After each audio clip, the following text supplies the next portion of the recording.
The announcement blared through the airport speakers, final boarding call for Flight 287 to Seattle. She ran. Shoes clicking against the polished airport tiles, her coat flapping behind her like wings, Emma's eyes scanned the gate numbers in a blur. Her backpack thumped with each step, but she didn't care. She was so close. Just a few more feet and... "Help, please, someone." A faint, trembling voice halted her mid-step. She turned. Slumped near a row of seats was an old man in a rumpled gray coat, a cane lying on the floor beside him. His hand clutched his chest, his eyes wide with panic and fear. Emma froze. The gate was just ahead. The flight she had saved for months to afford. The job interview that could finally turn her life around was waiting in Seattle. Everything she had worked for, all she had endured, came down to this moment. But then the old man wheezed again, and Emma's heart overruled her mind. She ran back. 29-year-old Emma Brooks wasn't a hero. She never considered herself anything special. A part-time waitress and part-time caregiver, she lived a modest life in Cleveland. She'd grown up the eldest of 4 kids, raised by a single mother who taught her that kindness wasn't about what you had, it was about what you gave. Emma gave all she could. And today, she gave up her future, or so it seemed. She knelt beside the old man, checking his pulse, asking if he could breathe, doing everything she'd learned during her years of taking care of elderly patients. Airport staff rushed over. Paramedics followed. In the chaos, the plane took off. Her name was paged several times. She didn't respond.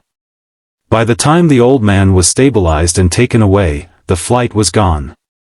So was her shot at the biggest opportunity of her life. Emma sat alone at gate 16, her boarding pass crumpled in her hand. Tears welled in her eyes, not out of regret but sheer exhaustion. It had taken her a year of working double shifts to afford that flight. The job in Seattle, a position at a non-profit supporting children with disabilities, was her dream. But the interview was scheduled for tomorrow morning. No more flights would reach in time. She texted the hiring manager, apologizing, and turned her phone off. A janitor sweeping nearby noticed her face. "You okay, miss?" She wiped her tears. "Yeah. Just missed my flight." He gave a soft nod, as if he understood more than she said. Hours passed. Emma wandered through the airport, unsure of what to do next. Her savings were spent. Her future, uncertain. As she passed a coffee shop, the woman at the counter called out. "Miss? Emma Brooks?" Emma turned, surprised. "You've been requested to come to gate 4. There's someone waiting for you." Confused and wary, she walked over, dragging her worn-out bag behind her. When she arrived at gate 4, 2 men in suits greeted her with kind smiles. "Miss Brooks, Mr. Harrington would like to meet with you," one said. "Mr. Harrington?" she repeated.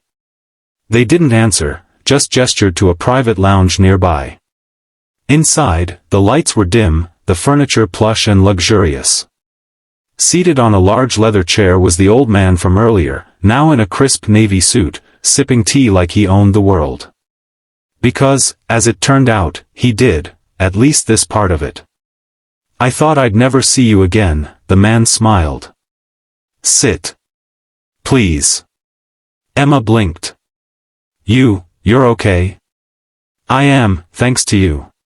She sat hesitantly, overwhelmed. "I missed my flight.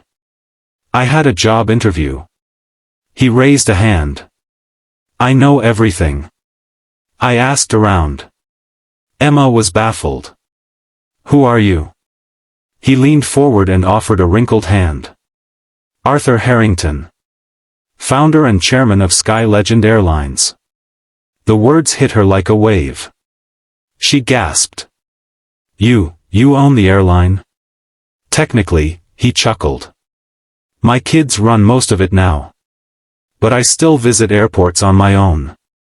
I like watching people. You see the best, and worst, in them here. He studied her. And today, I saw something rare. Emma was speechless. You gave up everything to help a stranger. Most people would have walked past. You didn't. She lowered her eyes. I did what anyone should have done. He smiled. That's the problem, not everyone does. But you reminded me why I built this company in the first place. Not for profits. But for people. He pulled out a phone and made a call. Tell the Seattle office to reschedule Miss Brooks' interview. And to fly the board of directors in. I want them to meet her. He hung up, then turned to her. And if the interview goes well, you'll have the job.